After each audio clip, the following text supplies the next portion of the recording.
Hello, everyone. Welcome to a May 4th edition of the MSP Initiative Live. It's May, and that's right. We are in the thick of Q2, and things are rolling along, and this year seems like it's just going by on fire. But as we always do before we get kind of started on every show, is we go through kind of what's going on here at MSP Initiative. And so I'm going to share my screen. For anyone listening, mspinitiative.com. This and every other session we've ever done will be there under a sessions menu. It is available in podcast and video format, so whichever works for you. We also are doing our live in-person event this year outside of parties. It's called MSP Community Minds. It's going to be in Denver, August 14th and 15th. You already have a bunch of special speakers from around the industry to come and help learn things in a workshop format. And we'll have some more people added to this list shortly. But you'd want to circle August 14th and 15th. Absolutely free to register if you're an MSP. Just got to get there. But other than that, that is our MSP Community Mind event in Denver later on this year.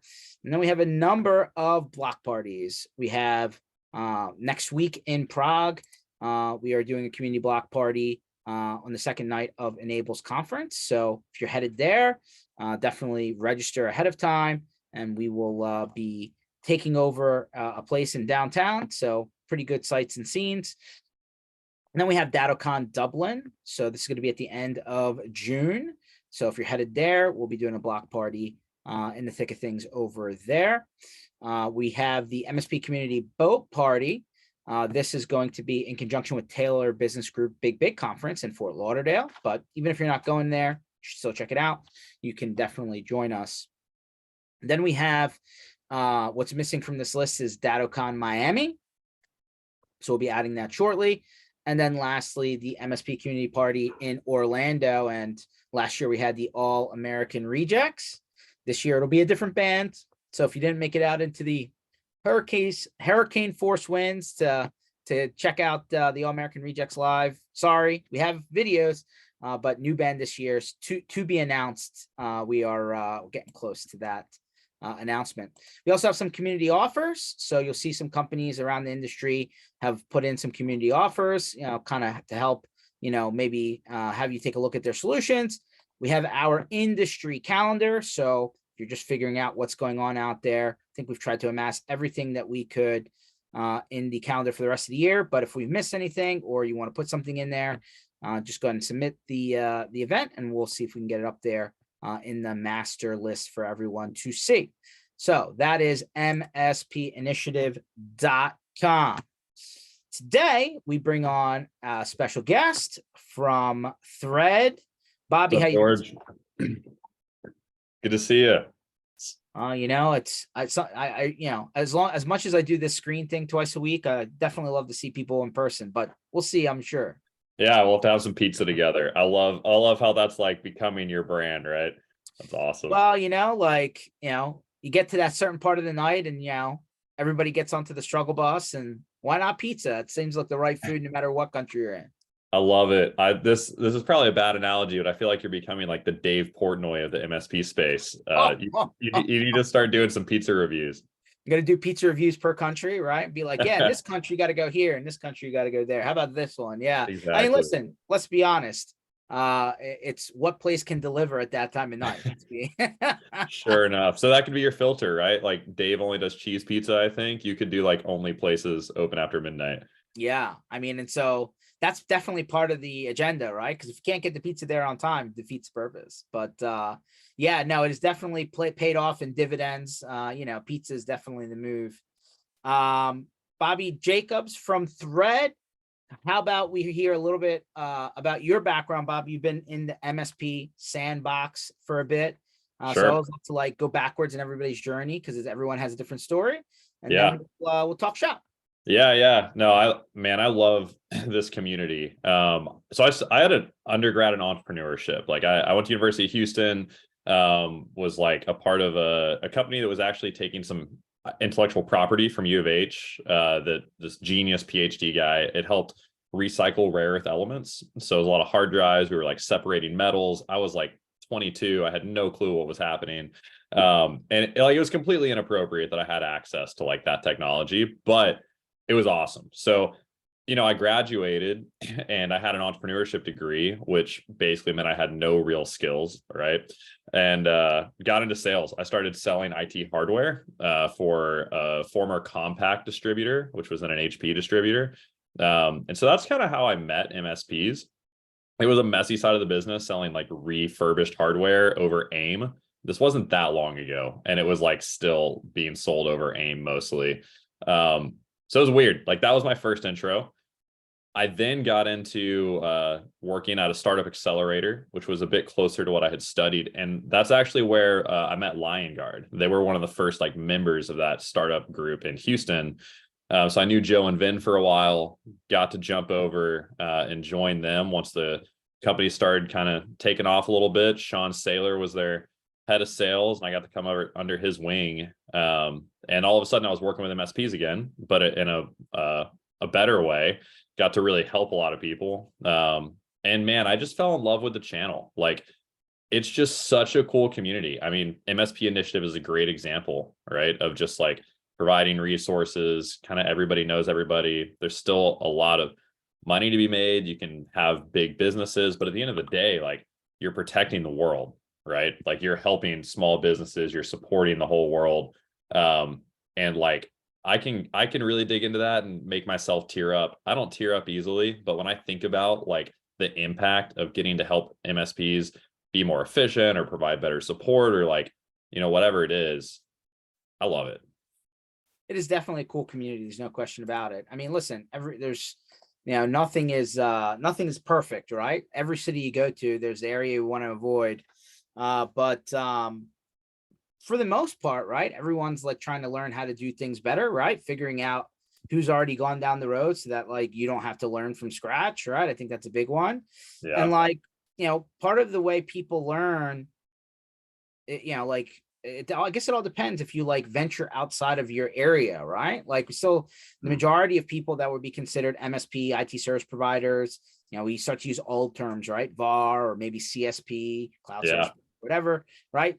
Pick whatever acronym you want. A lot of them never do venture out, right? But the people who do, right, it's like a community-based approach to learning, right? Like, let's get rid of the castle mentality and let's figure out like what's actually working. Because I don't know. Let me pick your brain on this, right? I mean, I think the industry is actually going to be in a growth spur just because every time you run into times where like, the economy is a little bit unstable and people end up like, the red tape of corporate America kind of gets cut. And then all of a sudden, all these IT, backgrounded people are on the street. What do? Start MSPs. So I think there's a lot of room for growth, but a lot of people say, well, no, like if they were going to have an MSP, they already have one. And the only way you're growing is if you're taking business away from another MSP. What do you think? No way, man. There's so many pieces that come into that. Like, as I mentioned, I'm in Houston. We work with a lot of large Houston MSPs, and they'll tell me like they've never bid against the same MSP twice, right? Like, it's just, there's 4 to 10 million people in Houston, depending on where you draw the lines. And there's a lot of MSPs, but relatively not really. I think on the same path, I was listening to a podcast. One, I listen to every podcast you're on. Love your content. But I was listening to a podcast called Invest with the Best, not MSP related, more like VC. But they had some really cool stats talking about how in 2022, there were more small businesses started than ever before in the US. And there were more technology enabled businesses than ever before. And that's a no brainer, right? Like every year, more businesses are using like point of sale software and like whatever it is that weren't technology enabled. So just from that perspective, like there's a bigger need for MSPs. Your point of like, there's more MSPs, like it's such a blue ocean. I think that's part of what makes this community unique is you can help other MSPs grow. Like there's more peer groups here than I think in any industry, probably. I'm just saying that, but I'll claim it. Like it seems true. And I think it's because there's just so much potential business out there. It's interesting to see because now you're at your second stop, right? Or third stop in vendor land on in the sandbox. But there is a fluctuation happening, right? I mean, there's still, startups coming, right? And a lot of good ones coming out of MSPs, to be honest with you. They're the Yeah. fun ones. Yeah. And then, there is a little bit of consolidation happening too, right? So like, I feel like there's a little bit uneasiness, and maybe the selection criteria when people are evaluating who they're doing business with is tightened up a bit. What do you think? Interesting. Yeah. Do you on the vendor side or on like when an in company is choosing an MSP? I No, think I it's think like when an MSP is choosing their vendors, choosing vendor. because Yeah. like everybody's doing business with the end customer just a little bit differently, right? And like, I Yeah. think it's becoming a little bit more stringent upstairs, and that kind of forces the business model to be kind of double checked on the downstream. Yeah, I mean, there's certainly a lot of consolidation. I think like, you go on Reddit and Kaseya gets like all the hate in the world, and you can go on and on about like whatever and why. But I think I was talking to an MSP the other day, and they're like, hey, the coolest thing about the consolidation is as a new MSP, I can sign up with one vendor and get everything I need. And I hadn't really thought about that. It's like that actually is pretty cool. Like, sure, it's frustrating if the products you're using keep getting acquired and rules change and, your account managers change and whatever. But I think for a new MSP, like it does make it easier. You don't have to go out and sign like 25 different contracts to get your stuff stood up.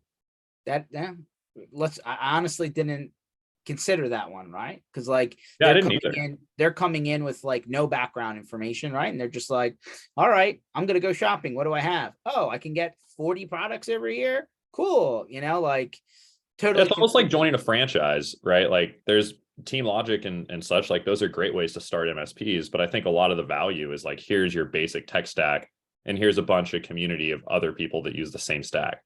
Yeah, agree, 100%. Tell us a little bit about what's happening at Thread. I mean, I think the name's changed. I think it was called something else recently, but yeah, we were Chat Genie.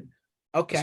So Matt, one of the co-founders of Thread, is actually hanging out on here. Matt was you mentioned, hey Matt, thanks for hanging out.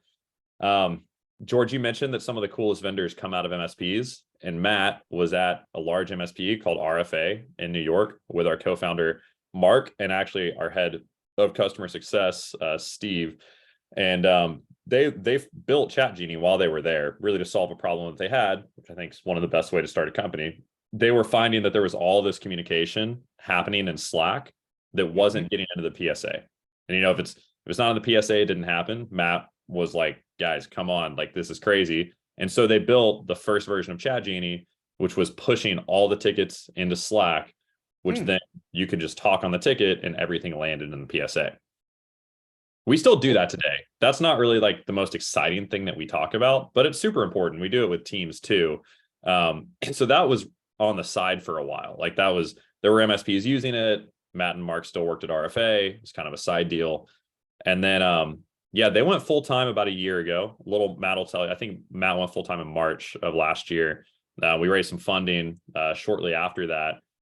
And before that, the company had really transitioned to be more customer facing. And that's where you see like the customer facing communication and chat is a big part of what we do. And really service collaboration is the big focus. And I can get into how we think about that. But when Matt and Mark went full time, service collaboration was the focus at that point. But kind of hitting a few different pillars. But yeah, all that to say that's a bit of the background. We changed to Thread around IT Nation last year. Just incorporating this bigger value. Like chat's great. It's not all we do, but it's a pretty cool piece of it. Yeah, that's interesting. So number one, I saw your thing at IT Nation last year. I think that there was was there a casket? Death to the ticket was the theme. Yeah, the back of this flag behind me says "Death to the Ticket" on it. We were pirates. It was fun. I don't know if we'll be pirates again. My LinkedIn picture is still a pirate, but big picture, we think tickets are just a terrible way to communicate. Like people aren't meant to be handed a ticket or treated a ticket. Like that's, that isn't, if I try to put ticket in the same verbiage that normal communication would use, it doesn't even make sense. Like it's just not what it was intended for. Right. Tickets are super important for tracking information, for billing, for time entries, all that kind of stuff. Again, if it's not in the PSA, it didn't happen. We believe that. MSPs have just more or less been forced to communicate with tickets. And especially when the customers, when a customer has a problem and they're told open a ticket or here's your ticket or check your ticket, instantly there's a gap, right? Like customer satisfaction, even if they're giving you a perfect rating, there's a experience that's lowered there. Like it could be higher. And then you start to get all these internal things where it's like, yeah, giving you a great rating because that's as good as I could conceive it being. But really, it's not as good as I would like it to be. So there's a little bit of a digital divide here, Bobby. I'm gonna pick your brain. Don't be upset that Matt's on the line. I see Do that. it. Yeah. So I've been saying this for a long time. So Frontier Airlines, not suggesting anybody should go and run to fly on Frontier Airlines, but I digressed. Deleted their phone number like 4 or 5 months ago, right? They were like, can't call us anymore. Our phone number goes to a message saying, sorry, can't help you. Open up an app. And so the only way they communicate with people is via a bot that maybe gets to a human being later on. Yeah. I can imagine where maybe a younger crowd is okay with that. I'm not sure I'm okay with that. So tell me why, like maybe it's an extremes conversation. Too much of any one thing is bad, right? But yeah, I'm not sure that should be the only channel. I don't think so either. I think you want to meet people where they are. I've been using the analogy lately of like, if I'm thirsty, I'm going to drink whatever's on my desk instead of going to the fridge. Like I'm going to drink cold coffee, old lemonade, whatever, before I get up and go get like some really fresh water. And so I don't think it's about not offering different things. I think it's about just making it really easy for that user. If it's easiest for that user to go to a customer portal or make a phone call or whatever, that's great. I think there's a lot of times now where that's not where people would prefer to start, but it's certainly where people would prefer to go once you get into something. And that's where, I mean, obviously, BVoIP's a part of this conversation. Like great phone solutions are super important. Like you have to have that. And that's where like Frontier is probably largely dropping the ball. But yeah, I think that it's important to meet people where they are. And I think there's so many things that are asynchronous today where someone doesn't want to start by being locked in to a conversation where they can't multitask and stuff. And then we can get into it, but the big thing we do is we help end users chat from Teams and Slack to the MSP. It's not federated, so it's separate. So like they would chat and it would open a ticket.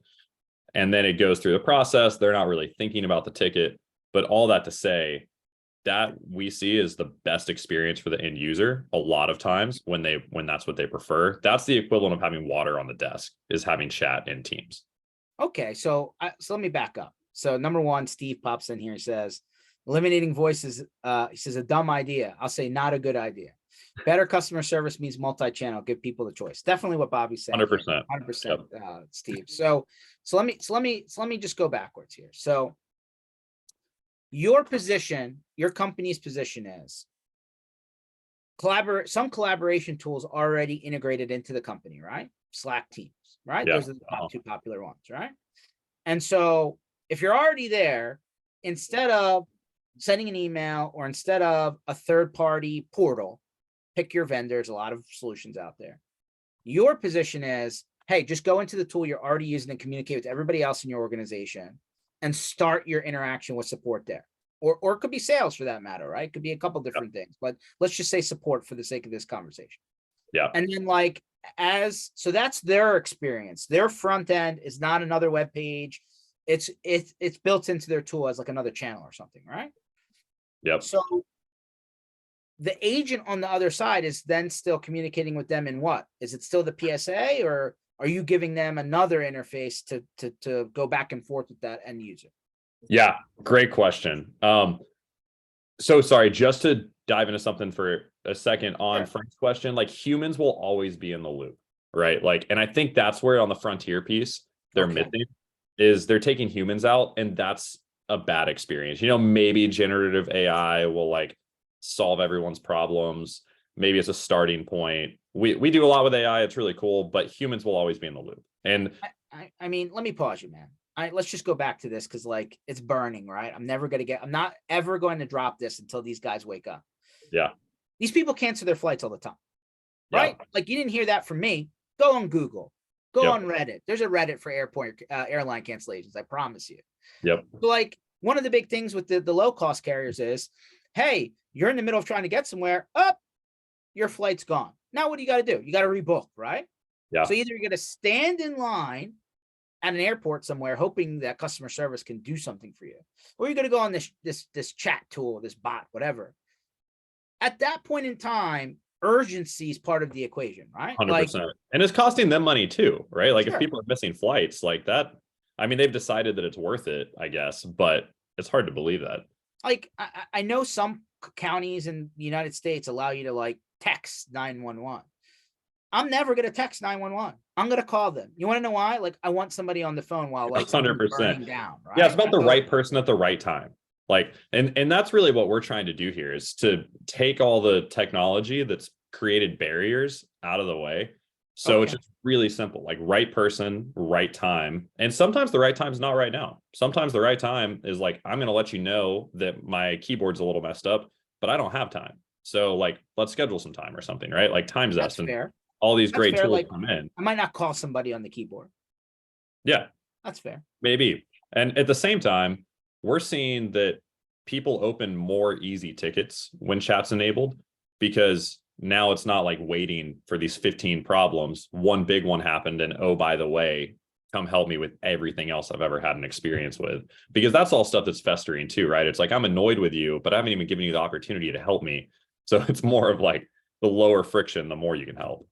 Yeah, that's fair. And by the way, that's a common problem. I'm sure Matt and his MSP felt the same thing, right? Somebody finally gets on site, they're there, they know what they're doing, and then all of a sudden 30 other things pop up and like you can't even get out of the place, right? Got it. So, Been there, 100% agree. So all totally right. appreciate. Go ahead. Go I ahead. was just gonna say I can answer the question. I totally derailed what you were saying about the back end tool. Like, Yeah. yes, PSAs aren't real time generally. So you can't really manage chat well out of a PSA. And so we have our own real time tool. We call it Inbox. I can show you what it looks like. You may need to Sure. give me permission to share. Yeah, But let me figure that out right big now. picture, Good. it's real time. It's kind of like if Discord had a baby with a PSA. So it does all these things that like you would kind of hope or expect. Like you can at mention people and work collaboratively. You can do slash commands to change status and priorities. Go ahead, Bobby. You're good. Cool. It's also where we're bringing in AI.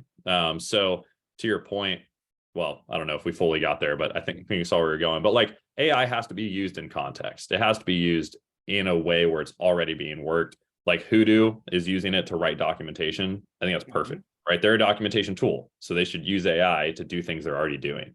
So let me go backwards. Maybe I missed it. So obviously inside of the Slack or the Teams, you can start, a communications, thing with support and, they then can then communicate back with you, hopefully in quasi real time. And then like things go back and forth, like, oh, it's a text message. Okay. Where's the AI part come in? Where am I Yeah. missing, Bobby? Is there a bot in there somewhere or like, how does this work? So that's kind of our North Star. We're getting towards that. Today, we're using AI to write time entries. Once we have all the conversation, we have that stuff. You click a button, it'll write a time entry for you. It's freaking awesome. One of our partners says it saves them 300 hours a month from just not writing time entries. 300 hours. How many people are in that company? They're a big MSP. They have about 300 customers. So, I mean, if you do the math, say it takes 3 minutes to write a time entry, maybe 5. A tech does 15 tickets a day. So 45 minutes a day on time entries, multiply that out. That could balloon up. Maybe it's a little smaller, but say an hour a day per tech starts to add up. No, I agree. I mean, obviously I was like, there has to be a lot of text here in order for this to work. Yeah. But yeah, I think 15 to 20 tickets a day per text, pretty good. I think that's the average. I think that's pretty accurate. So the AI part is like taking the conversational piece that's like more feels real, right? Hey, I'm just going back and forth. Hey, what's your issue? All right, have you tried this, that, and the other? And then it turns it into the documentation that everybody struggles to get into the system when they should, right? Yep. Got it. Down the line somewhere in the background being worked out in, Thread Labs is some sort of bot technology that'll come later where maybe you can automate the beginning part of the conversation somehow so that by the time you get to a human being, you've already gotten some of the answers out of the way. Yeah, or it's helping the technicians, like it's processed the documentation and knows the tickets. It can tell you like, hey, this server had this same issue a week ago. This is how I would Hmm. respond, whatever those things are. But yeah, the second release we've had around it, the AI stuff is auto prioritization of tickets. So ticket comes in, the AI reads it, it looks at the prioritization that you've told us that you use, and then it just sets it 1, 2, 3, or 4, and workflows can be triggered off that. Oh, okay. So it's almost like auto dispatching. Yeah. Yeah, we're not telling you which ticket to take next yet. We're not saying this technician is available right now. That's also stuff that's probably not that far away on that side. But today, just setting that priority is super helpful. Well, I mean, priorities in the eye of the typer. Yeah. Yeah. Yeah. Like, Type, isn't that thing subtype, broken? Just fix categorization. it. Yeah. Yeah. All that stuff is it's just around making people's lives easier and the stuff that people don't want to do. So, okay, let me rewind for a second. First of all, I see the examples like, can you help my freaking doctor at this medical group? Is like each doctor has 1,500 patients. They have no possible time to answer hundreds of thousands of messages each day. Well, no offense, but if my medical person can't respond to my who knows what, like schedule a new appointment or prescription refill or, hey, I have a problem, I might find another medical person. But all that being said, one of the things that you piled on was, do you feel like this facilitates more tickets being created then? So like, because maybe there's like like a rub, right? It takes additional effort to do what's happening now. So you're saying that this kind of like facilitates more tickets being created. I guess that could be a good and a bad thing, but yeah, if I think it comes out to like net time that you're helping this customer with overall. Ideally, that's less. We see it's less because we see about a 30% decrease in time to resolution for chat-based tickets. there you go. So even if you see an increase, which typically we see an increase initially, and then it kind of levels out once those things bubble up and stuff. But yeah, the time to resolution decrease is a big piece. And George, I can just show you. It might be helpful to see it. Yeah, let's see it. So this piece on the left here is what it would look like for your customers inside of Teams. So that end user, they're in Teams. Now they have a new white labeled app here. So it's the MSP's branding. They have an icon over here that shows them. To me, this is the equivalent of being in the room of the MSP for the water. If we're back to that water analogy, it's like I'm thirsty. Now I have a fridge in the room. It's not quite on my desk. I have to stand up and go get it, but it's really close. Because that end user is spending their time in Teams or Slack, but they're not necessarily spending the time in the app, right? I'd say the same, like if there's an app installed on a machine or like RMM chat, like that stuff's helpful. It's not quite close enough for people to use it. Like people don't really use RMM chat and stuff typically. The equivalent of being on the desk is this bot here. So there's the app, which is awesome, but then there's a bot. You can see I'm kind of lonely in Teams, but normally you'd have like a bunch of coworkers and channels and stuff. And now the MSP is just another coworker, more or less, in the team environment. So when you're talking on tickets, you're getting those chat messages straight into Teams. So there's actually a conversation like native to Teams, separate of the actual app that's sitting in the tray on the left, right? Exactly. And then like, how is this, how is it organized enough to know, like, when one person, like what if multiple people are talking to the virtual bot chat person at the same time? Yeah. Is systems designed to know like, all right, well, this is actually George versus John versus Joe, so that it's keeping the lane separate? Yeah, the PSA is the home base for everything. So it's off email address. So we see the email address that's in Teams or Slack. It goes to the PSA. Any ticket that's associated with that email address will populate in the app here for that user. And then that's what's going to be on the chat. The chat's the most recent ticket that's opened. That's what it defaults to. And then you can switch around which ticket you're chatting on. Okay. But yeah, big picture, way easier for that end user to send messages. Tickets are created, which I'll show you.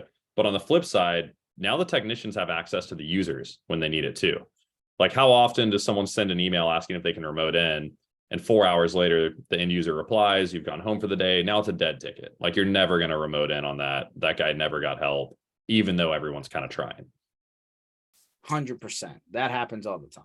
So it's not that that's never going to happen again. It's just way less often when it's on their desk in Teams. If I'm in a meeting, maybe I'm not going to reply to an email. I'm probably still going to reply to a chat in Teams. And so if they have Slack or Teams on their iPhone, Android, this is just going to show up in the mobile app too. Yep, exactly. Exactly. Cool. Now we need to get integrations with bVoIP and phone solutions and stuff, because I'll show you the backend piece that you asked about. But let's just run through it. Say I'm I'm an end user, got a problem. I clicked new chat there. I'll say my cat ate my mouse. We use that example a lot. That's funny. I send that, goes up to the PSA, which I'm connected to ConnectWise. First thing that happens, the ticket's created. That user gets a message telling them the ticket number. And then it's a big deal. We're setting the stage. So it's not live chat. It's not direct access to Matt specifically. They see the tickets created, it's going through SLAs, it's going to be assigned to somebody. Okay. You can also see they got a push notification. They can see they have a new chat here. That's a big part of it. But yeah, we find, I'm sure you guys find this, end users actually care more about knowing what's happening versus quicker time to resolution. Like quicker is great, but even if you're hitting my SLAs, if I don't know that you're working on my ticket, I'm just going to get frustrated, right? I'm just sitting here like no one's helping me. And then, it comes in 14 minutes in, SLA's 15 minutes, it's a short SLA. I was frustrated for 13 minutes of that. Versus if you told me you're helping me, 2 hours later is probably next time checking in on that. If you told me initially that you saw it. Okay. I see what's happening. So this is the end user's interface. Yep. What does the person on the other side see? So this ticket's going to exist in the PSA. We'll also push it into Teams or Slack for the MSP, so they can do some really cool stuff there. But this is what inbox looks like. So this is like the Discord PSA baby, which every single thing that happens here logs back to the PSA, but it's real time. So the left here is my inbox. As a tech, any ticket that's assigned to me will populate here. Channels are like views and manage, or queues and auto task. We have a pretty cool workflow engine where you can route tickets based off pretty much any field from the PSA. You can have your boards, but you can get more granular. Like I can say, if this customer on Wednesdays, they have super important business going on, so I want on Wednesdays to have a specific channel or something, you could do that. Now, pretty slick. When I'm in a channel and a ticket comes in, I'll see it pop up here. So you can route tickets the same way you do from the PSA today and assign them in dispatch. You can also grab those tickets from inside inbox. Okay. And this is where like service collaboration comes in. Like if you throw a quick chat plugin in, there starts to be all these other things you need to solve for. And it's the reason chat doesn't really get used. Most of them you have to be logged into for it to be available. Because the PSA is the home base, it's going to populate there even if you don't have inbox open. Okay, that makes sense. Yeah, I mean, I would argue where you solve for a lot of other areas, right? There's 1,000 chats. I mean, probably more than 1,000 chats. Yeah, for sure. The problem is nobody takes the time to actually copy the information over, and not searchable. And then all of a sudden, one person left, another person came up, and then you have the island of data problem that everybody else is always at. So no, this is good, right? Yeah, they're not purpose built for MSPs, right? There's been a few over the years that have integrated with PSAs, but they weren't built first for MSPs, and it's just so different. And you see that with every tool in the channel. Like if it was built for an MSP by an MSP, it just typically makes a lot more sense. Makes sense. No, I mean, listen, I can appreciate where, and again, coming from an MSP, you just know the trench, right? You understand what the day-to-day is, and you know the pain. So obviously when you're building this stuff out, you're trying to check the boxes that everybody else didn't even think about because they're just not from that business. Yeah. And we work really closely with our partners. A lot of this stuff is features from them. So, all right, just so you see, this ticket came in, I'll click accept. That'll assign it to me. Same thing could have happened from the PSA. When I accept a ticket, that puts it in my inbox here. The end user gets a message telling them that I was assigned. Again, push notifications, chats, that's a huge part of it. And then this status tracker, going back to the pizza thing, I used to call this the Domino's pizza tracker.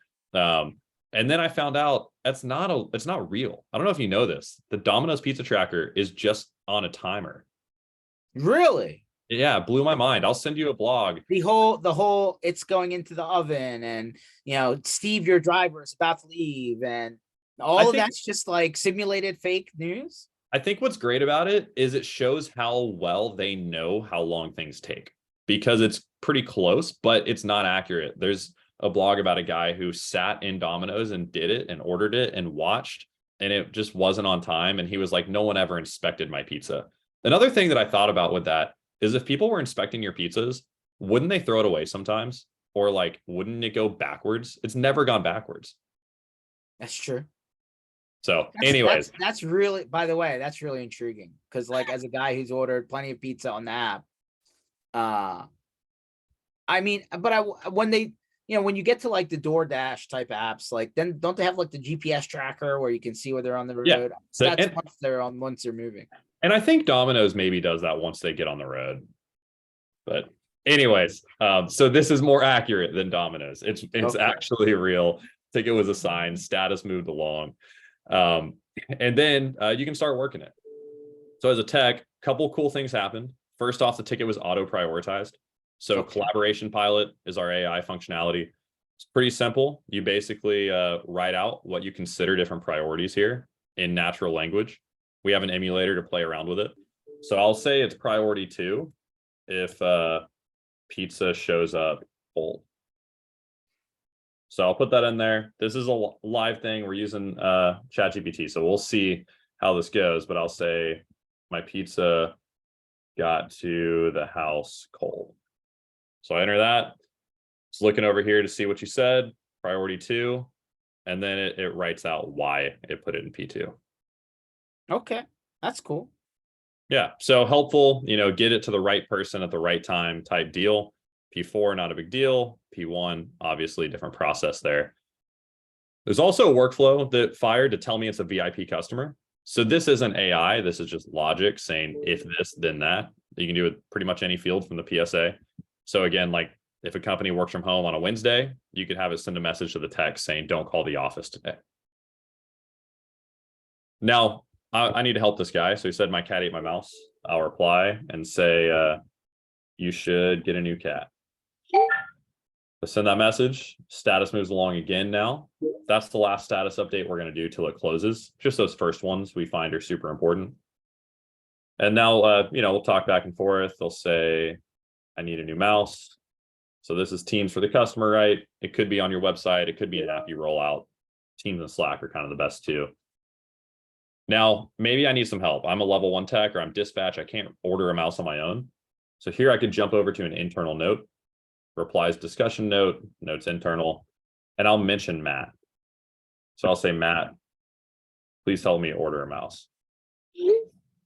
He's added as a resource on the ticket. He gets a notification there. We can talk back and forth internally, and all that's logged as internal notes. So that's where, like, when we talk about the death of the ticket stuff, ticket still exists, but you're just not thinking about it. Got it. So Matt, it changes the experience on both sides of the aisle, right? It changes the experience for the end customer, changes the experience for the person working the ticket, but all the data is making it in still to the same place, so that all the other reasons why you'd have a PSA or ticketing system still apply. exactly. Yep. 100%. It's a good way to put it. So I would say this would be a displacer for, again, like the PSA's built-in portal. There's third-party portals that are out there that, that kind of like, hey, install this on your customer system and have them go to that place, right, to start interacting. Yeah. We work really closely with customer portals. Like Okay. there's a lot of stuff that's important there around training and forms and resources. We find site contacts especially really love customer portals. End users, again, they're going to drink whatever old things on their desk. Like they're typically not going for like all this extra stuff. And that's where we work really closely with Cloud Radial, for example. We're in their system. So it's kind of different sides of the same coin. No, I get that. And like, I was going to say two or three or four things together probably get better, right? Exactly. So it'd be interesting to see, moving forward, right? Like everybody has like a little slice of this big pie called customer experience. Yep. And like, I've talked to, 1,000 times about this conversation over the last, 20 years, but bottom line is customer experience changes based on expectations, right? Sure. So Sure. like back when PSA started to become very popular, you know, SMS on the phones was still rare, like kind of quasi new, right? Chat technology was still AIM, right? Like you said earlier, right? Like it hadn't progressed, but like technology goes at warp speed. And now fast forward, back to a comment I made earlier, do you find that, maybe people that are slightly older in the workforce may not interact the same way as the younger people? Yeah, so that's a keying out on some good stuff. We have a partner who's actually done an incredible amount of research around this. We've done too, but one of our MSP partners, before they signed up with us, they did tons of their own research, and they found that like zip code, all kinds of stuff, industry, the only real differentiator was if someone was over 40 or not on how likely they are to use chat.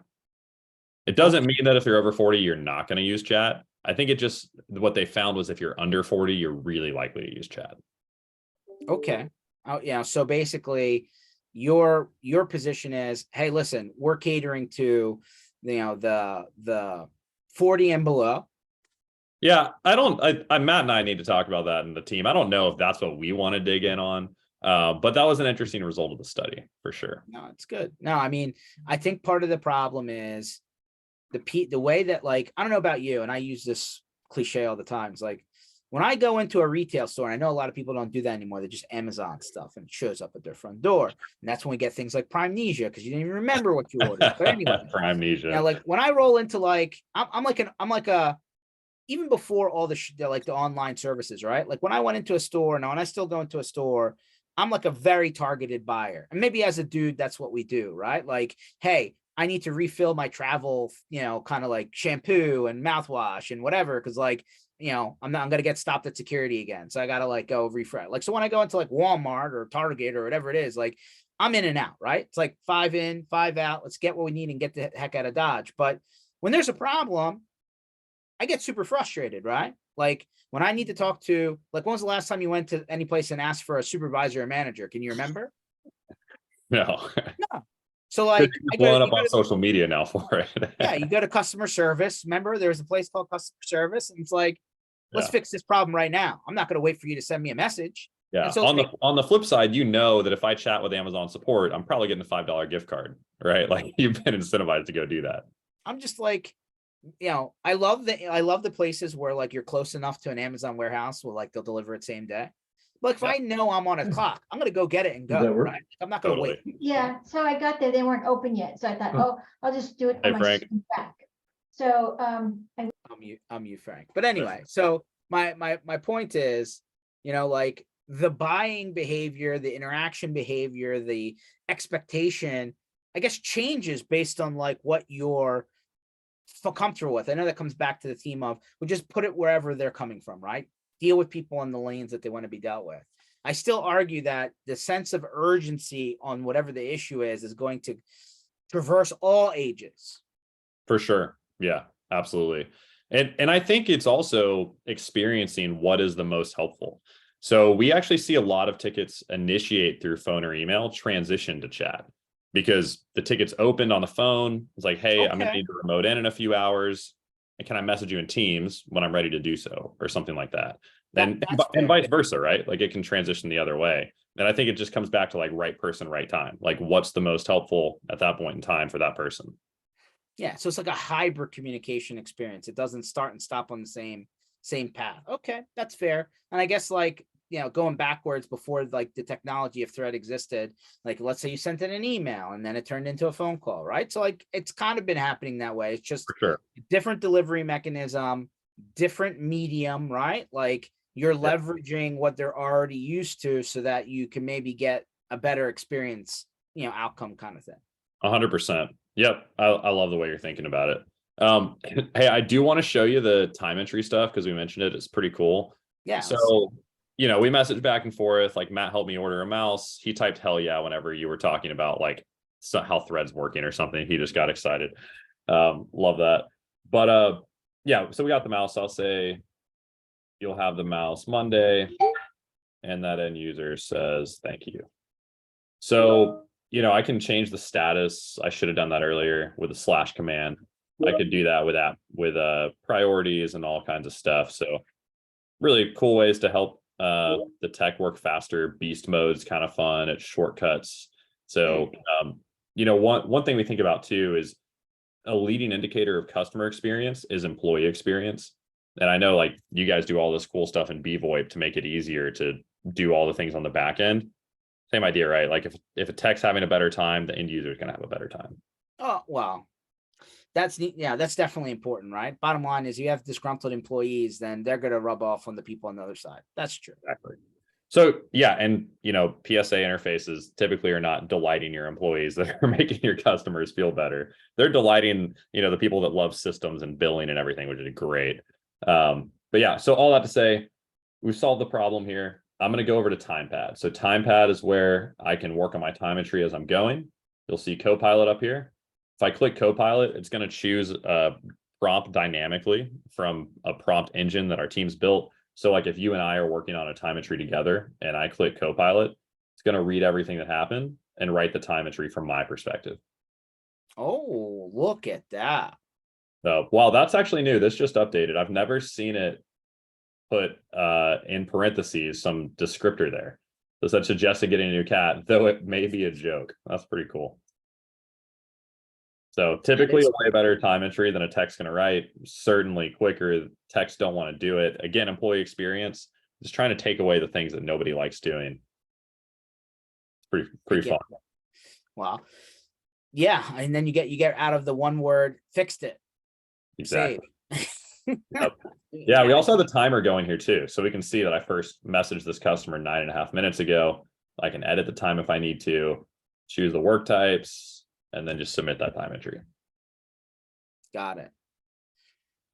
Although, if you're waiting for the response, maybe it like elongates that time entry a little bit, right? Yeah, you can start and stop it. You can do that with slash commands. We don't auto stop it today because you may be multitasking, you may be handling multiple tickets, and the time should legitimately keep going.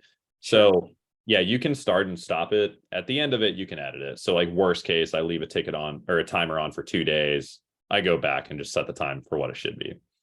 And then what if there's, could you be running through multiple sessions in the inbox simultaneously? Yep. So that's where, I just click into like whatever ticket's open. I can even jump into a different channel and I can see what other people are doing. If it says live, it means it was initiated through chat. If it doesn't, it means BVoIP was used there, right? So you can go, whatever ticket you're using, you can see what people are doing, work collaboratively, and then that timer is going. So yeah, big picture, 30% decrease in time to resolution, meeting customers where they are, big increase in customer experience. Yeah, the time to resolution decrease is pretty important. I'll say that. And then I love the domino thing, right? That's pretty. I didn't realize that was fake, by the way. I'm taking that, by the way. I'm gonna go tell all the people that I know that the Domino's counter is just fake. Yep. No, this is good. I mean, so how do you price this per tech, per customer, number of customer? How does it? I'm not asking for math on the air here. I'm just saying. No, yeah. It's per customer. So like client or company that's in the PSA, you choose who you use it on. It's $22 per customer per month. 17 of that's for the platform. $5 is for the AI. So you could get it for 17. No one wants to do that, right? You want the time entries and stuff, but just so you know how it's broken out. So if you have 20 customers, which is our minimum, $440 a month, unless you go through MSP Initiative, where we do have a company offer. Yep, we do have the company offer. We call it the double. So you get $200 off onboarding, $2 off your subscription. So that brings it down to $400. There you go. That's a win. Community offers, yay! Yeah, they're pretty awesome. Thanks for going. No, thanks. I'll show you too. I'll send you this article, but it's about people just realizing Domino's pizza tracker's fake. That's ridiculous. It's pretty. How are they going to switch to drones? Remember they were talking about delivering pizza by drones? I didn't see that. I had a buddy that sent me a video of a Walmart order landing in his front yard with a drone the other day. It was pretty crazy. For real? Yeah, he's in Dallas. They were testing it, and like the drone stayed up in the air, but there was like a helicopter chain type thing that went down, and he unhooked it. It was crazy. Can you imagine? Like that now they need fleet pilots for the drones now. That's gonna be a new job. That's They're like, wild. are you good at video games? Do you like to fly things? Yeah. Wow. Now Really that good. tracker's got to be more real, because if it's Oh. not on time, I mean, And you got to be there. It's sitting in your front yard, and I think you need to unhook it. So that's could you imagine you're in like a major metro and somebody has to like drop something on a stoop? Like, and then by the way, if like somebody doesn't get that soon, that's gonna be stolen. 100%. Yeah, it only goes so far. And then pizza, it's like, yeah, cold or stolen or fall the box opens. Cold Domino's pizza does not end well. No, for sure. Not good. Man, I love this. We need to have some pizza sometime soon. Hey, real pizza, right? Like not the cardboard stuff. For Like sure. my buddy Alec over here, he's a New Yorker, and they all think they're the pizza connoisseurs of the planet. But every time I say, Little Caesars, Domino's, Pizza Hut, he's like, just put that in the trash. 100%. George, Listen, what's your pizza place? There's one pizza you can have before you die. Oh no, dude. It's shut down, and like the fact that there's the place used to be called Generous George's. It had nothing to do with the fact that the guy's name was George. I just like the fact that anyway. Sure. So like I ran into this like in my younger days, like Boy Scouts, Cub Scouts days, right? Where like you go on trips and they, stop at a pizza place. So this place, the pizza was so big, and I'm, not the thinnest guy out there. Like I could get through 2 slices. That's it. Like that's how big this pizza was. And then like when you order a soda, they'd give you like a mini pitcher with a straw. So like portion control was not the name of the game at this place. That's incredible. But you're not ordering more than a handful of pizzas to feed a crowd. No, 1 pizza, 2. So like this place is now out of business. Maybe the portion control finally got them, but they just shut down maybe like right before the pandemic, pre-pandemic. But like I would drive from Philly area 3 hours each way down to like Northern Virginia to get this pizza. Wow, that's incredible. I love it. I'd be like, I wake up, I'd be like on a Saturday, I'd be like, it's a Generous George's day. Wow, sounds like there's an opportunity there, George. Yeah, it's all out of business now, man. It's a sad day, but like I would literally have people, and in Philly, we're known for the cheesesteaks, right? So like anytime somebody comes into town, I'm like, I feel obligated to like make sure they get a good one, because whoever's eating cheesesteaks at all these chain places like Subway, just don't do that. But like when I go to Generous George's, I'd have like people would call me and be like, oh, I saw online you go to Generous George's, like people from my area, right? They'd be like, can you pick me up this? Can you pick me up that? It's like, George delivery, forget Uber Eats. That's incredible. So George, there's a business opportunity here. I saw someone telling you that you need to open your own pizza place. It sounds like you know which one to open. Oh man, could you imagine? I'd be like, where all these conferences are that we buy all these pizzas at, there'll be a new Generous George's everywhere you go. Yeah, you can do pop-ups for conferences. Too funny. But yeah, that was my jam. So no, but to be honest with you, my now that I'm thinking about it, because like you'd have to do the share location on the phone and like watch me go drive up 95, right? So when your pizza's coming. That's not awesome. That fake tracker. That's got to stop. Yeah, not Domino's. But no, that's funny. I've learned that's by the way, cool product, by the way. You guys did a great job. I'm sure sounds like guys are cooking up a bunch of good stuff that's coming too. Love the fact that like most of the best stuff, and I'm going to say it again because it's so important. Most of the best stuff that I've seen pop out has come from somebody who is like literally in the middle of it and saying, why is this still a problem? Like they're like, why hasn't anybody fixed this? Screw it, I'm fixing it. And so like, 100%. I have a little bit of that too, right? But yeah, that's when things get fun.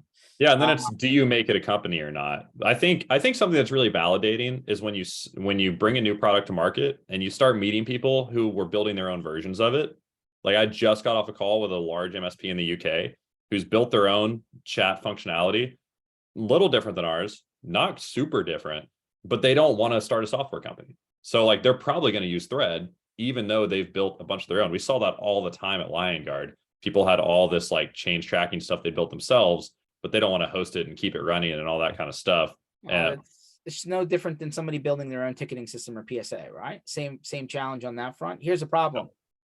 Nothing stays the same. Takes time to keep the lights on and keep the car running, right? So rather someone else do that for you. They don't have the resource time, right? Yep. But yeah, all that to say, like, there's a number of MSPs who had been trying to solve this problem on their own. And I think that's just always validating. So yeah, if anyone on this call wants to talk more, that watches this later, go to getthread.com and grab some time with me or other awesome people on our team. You can also go to the MSP Initiative community offers and find us there. There you go. See that? That's the first time it's all connected, community offers. So I love that.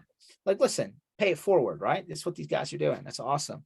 So obviously we recorded this. This will be on our website. We're going to send, we usually like do 4 of these sessions at a time, send it out to our mailing, kind of database, which has tens of thousands of people on it. Cause apparently people like going to block parties and eating pizza. I don't know. But we will definitely be seeing you guys out and about on the road. I'm sure at the big ones, right? Like, especially in Orlando, right? And stuff like that. So definitely looking forward to like maybe a pizza and a beer. Sounds good. And so we'll definitely make that happen. In the meantime, getthread.com or find Bobby Jacobs, just like it sounds, online, or maybe you can bother Matt Lynn, who apparently was coding this as we were, fixing up new features as we were talking through here. Exactly. One day I'll meet you, Matt. Nice to meet you virtually. So awesome. Can't wait to see you guys on the road. This was awesome. Definitely excited about what you're doing. We'll definitely check back with you too, right? Because like new things are going to happen. So we'll definitely want to know all about those. Yeah. Thanks for everything you do, George, for the community, for, all around. So love MSP Initiative. Appreciate it, man. No, like pizza at a city near you. Love it. Just not Domino's. Take it easy, guys. See ya. Thanks, George.